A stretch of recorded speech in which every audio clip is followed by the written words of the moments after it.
ভাইরা, বাচ্চাদেরকে মোবাইল দেওয়া বিশাল বড় একটা রোগ। বাচ্চাদেরকে মোবাইল দেওয়া, বাচ্চাদের হাতে মোবাইল দেওয়া, এটা শরীয়ী দৃষ্টিকোণ থেকে যেমন ক্ষতিকর, স্বাস্থ্যের দৃষ্টিকোণ থেকে এটা মহা ক্ষতিকর।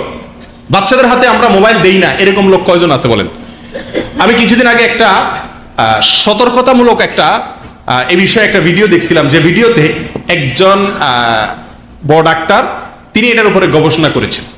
গবেষণা করে তার গবেষণার সারমর্মটা তিনি উপস্থাপন করলেন, যার খোলাসা কথা হলো, আমরা বাচ্চাদের হাতে যখন মোবাইল ফোনটা দেই তখন বাচ্চাদের শরীর মারাত্মকভাবে ক্ষতিগ্রস্ত হয়, ব্রেন ক্ষতিগ্রস্ত হয়, মস্তিষ্ক ক্ষতিগ্রস্ত হয়, শরীর ক্ষতিগ্রস্ত হয়।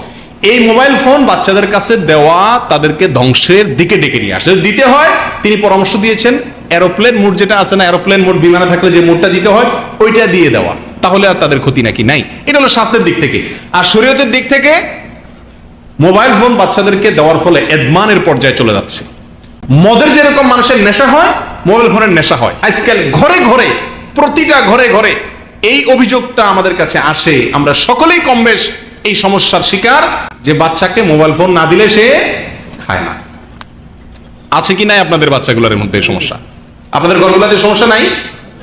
মোবাইলে কার্টুন চালায় দিতে হবে, ভিডিও চালায় দিতে হবে, গেমস খেলতে দিতে হবে, তারপরে সে খাবে, আর না হলে সে খাবে না।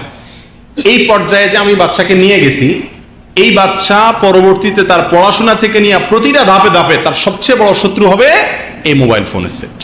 আমরা মনে করি পয়সা দিয়ে একটা ভালো সেট কিনে দিলাম, একটা ট্যাব কিনে দিলাম বাচ্চার হাতে, তাহলে বোধহয় আমি বাচ্চার বিরাট হক আদায় করলাম, আমি বাচ্চার বিরাট ক্ষতি করলাম, অভিভাবক হিসাবে আমি সবচেয়ে বড় ক্ষতি করলাম যদি তার হাতে এরকম অ্যান্ড্রয়েড সেট উঠাই দিই। এই বিষয়ে আমাদের সাবধান থাকতে হবে। আল্লাহ সুবহানাহু ওয়া তাআলা কোরআনে কারীমের ভিতরে সফি বা নির্বোধদেরকে নিজেদের মাল সম্পদ দিতে নিষেধ করেছেন, যারা বুঝে না এটার ব্যবহার সম্পর্কে, লাভ ক্ষতি বুঝে না। অতএব বাচ্চাদেরকে মোবাইল ফোন দেবো না ইনশাআল্লাহ। মনে থাকবে তো ভাই? আল্লাহ আমাদেরকে বোঝার তৌফিক দান করুন। মুসলিম তার মোবাইল ফোন ব্যবহার যখন তিনি করবেন, যখন তিনি কথাবার্তা বলবেন, তখন তাকে কি দিতে হবে? সালাম দিতে হবে। আমরা কয়জন মানুষ মোবাইল ফোনে কল করে সর্বপ্রথম আসসালামু আলাইকুম রাহমাতুল্লাহ বলি? খুব কম সংখ্যক লোক। অথচ সাক্ষাৎ করলে, কোন মজলিসে গেলে নবী করিম সাল্লাল্লাহু আলাইহি সাল্লাম প্রথমে সালাম দিতেন। কোন কোন হাদিসে আসছে 3 বার সালাম দিতেন। মজলিসের শুরুতে ঢুকতে একবার, কাছে এসে একবার, আবার স্টেজে এসে আরেকবার, 3 বার তিনি সালাম দিতেন। প্রিয় ভাইরা, একজন মুমিন অন্য মুমিনের সাথে যখন কথা বলবে, তার মানে সাক্ষাৎ হবে। মোবাইলে ফোন করা মানে কেমন যেন কি হওয়া? সাক্ষাৎ হওয়া। অতএব প্রথম তার কথা হবে কি দিয়া?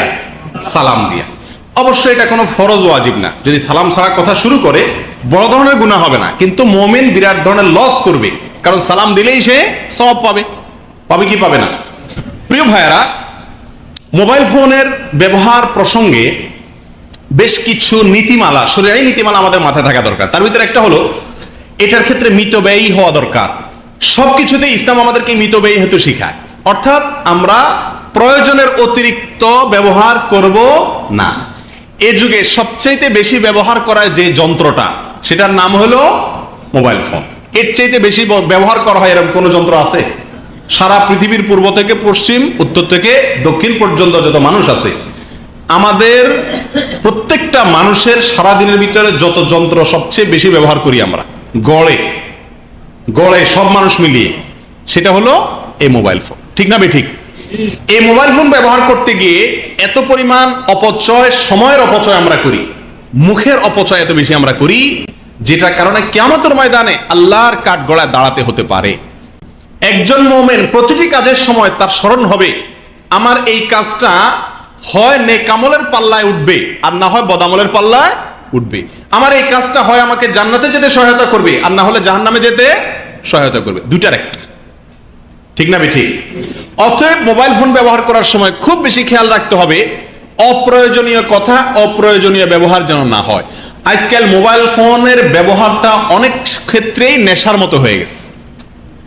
একজন নেশাখোর যেরকম নেশা ছাড়া বাঁচে না, একজন মোবাইল ইউজার অনেকেই আছেন যে মোবাইল ছাড়া তার বাঁচা সম্ভব না, সে ডাইরেক্ট হয়ে গেছে। তার কথা কি বলবো, বড়দের কথা কি বলবো, ছোট ছোট পোলাপাইন বাচ্চাগুলোরও এমন বদ অভ্যাস আমরা তৈরি করছি আজকাল, যে মোবাইল ফোন হাতে না দিলে দানা পানি বাবু মুখে নেয় না। কি বলেন?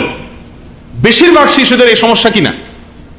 অর্থাৎ বাপ মা তো রোগী হয়ে গেছে, সন্তানরাও কি বানাই ফেলছি আমরা, রুগী বানাই ফেলছি।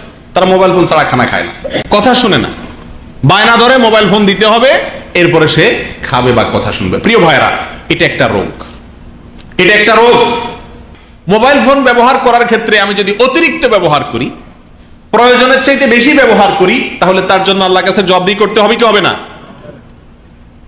কথা বলার ক্ষেত্রে আমরা বিশেষ করে প্রবাসীদের এই সমস্যাটা সবচাইতে বেশি। মোবাইল ফোনে এত বেশি কথা বলি আমরা, যা প্রয়োজনের চাইতে অনেক বেশি। অনেকেই আছে দিনের ভিতরে 2 ঘন্টা 3 ঘন্টা মোবাইলে ফ্রি অ্যাপস গুলাতে নেটে কথাবার্তা বলে, ঠিক না বেঠিক? এত বেশি কথা বলি যে কথা বলতে বলতে বলতে কানও নষ্ট হয়ে যায়।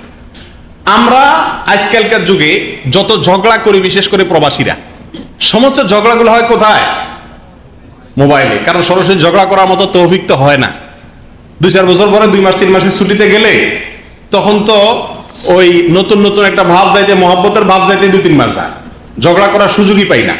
এই জন্য ঝগড়াগুলো সব জমা রাখি, এগুলো সবগুলা ঝাড়ি কি দিয়া? মোবাইল ফোন দিয়া। আর এটার অন্যতম কারণ হলো অতিরিক্ত কথাবার্তা বলা, অতিরিক্ত কল করা, বিনা প্রয়োজনে ঘন্টাকে ঘন্টা বক বক বক বক করতে থাকা।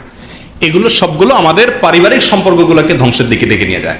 প্রিয় ভাইরা, আজ থেকে 20 বছর আগে যারা প্রবাসী ছিল, তারা ওই ক্যাসেটে রেকর্ড করে ফিতা পাঠায় দিত দেশে, জানেন তো আপনারা? 2 বছরে 1 বছরে একটা ফিতা পাঠাইতো বাড়ি থেকে, আবার ওই রকম ক্যাসেটের ফিতা রেকর্ড করে আবার পাঠাই দিত, ঠিক না ভাই ঠিক? এই ছিল একমাত্র যোগাযোগের ব্যবস্থা। তখন একটিবারের জন্য ঝগড়া হইতো বলে আমার মনে হয় খুব একটা খবর পাওয়া যেত না, কি বলেন? তখন যারা প্রবাসী ছিল তাদের পরিবারের সাথে ঝগড়া হইতো এরকম, এখন যেরকম হয় ঝগড়া হওয়ার প্রশ্নই নেই, সুযোগই নেই, চান্সই নেই। যত কথা তত ঝগড়া। মান কাসুরা লাগাতুহু কাসুরা গালাতুহু। আরবি প্রবাদে বলা আছে একটা কথা, যে কথা বেশি বলে তার ভুল বেশি হয়। মোবাইল ফোনে যত বেশি কথা বলবেন তত ঝগড়া হবে, তত ঝামেলা, গ্যাঞ্জাম, ফাসাদ হবে। বিশেষ করে যদি কোনো গ্যাঞ্জাম লেগেই যায়, সাথে সাথে মোবাইল ফোনটা কাইটা বন্ধ করে থুয়ে দেন বালিশের নিচে। নেটের ব্যবহার, নেটের ব্যবহার এত বেশি হয়ে গেছে এখন আমরা 24টা ঘন্টা মুনাজাতের উপরে থাকি। সারাদিনই কিসের উপরে থাকি? মুনাজাতের উপরে থাকি। মুনাজাত বুঝুন তো? এই যে এলো মুনাজাত, মোবাইলে, ফেসবুকে, ইমোতে, হোয়াটসঅ্যাপে 2 হাতে ধরলে এরকম মুনাজাতের মতো হয় না? সারা দিন, রাত দিন, 24 ঘন্টা। আল্লাহ মাফ করো, এর জন্য আল্লাহর কাছে জবাব দিতে হবে কি হবে না? কিয়ামতের ময়দানে আল্লাহর কাছে মানুষের কয়েকটা প্রশ্ন উত্তর দেওয়া ছাড়া কদম না আনার সুযোগ থাকবে না। তার ভিতর একটা হলো আন উমরিহি ফিমা আফনা, জীবনটা কিভাবে কাটাইছে। আজকের যুগে আপনি সারাদিনের ভিতরে কত ঘন্টা মোবাইল হাতে রাখেন, হিসাব করে দেখেন, দিন শেষে বিশাল একটা পরিমাণ সময় আমাদের মোবাইল হাতে চলে যায়। আল্লাহ তাআলা আমাদেরকে মিতব্যয়িতার পথটাকে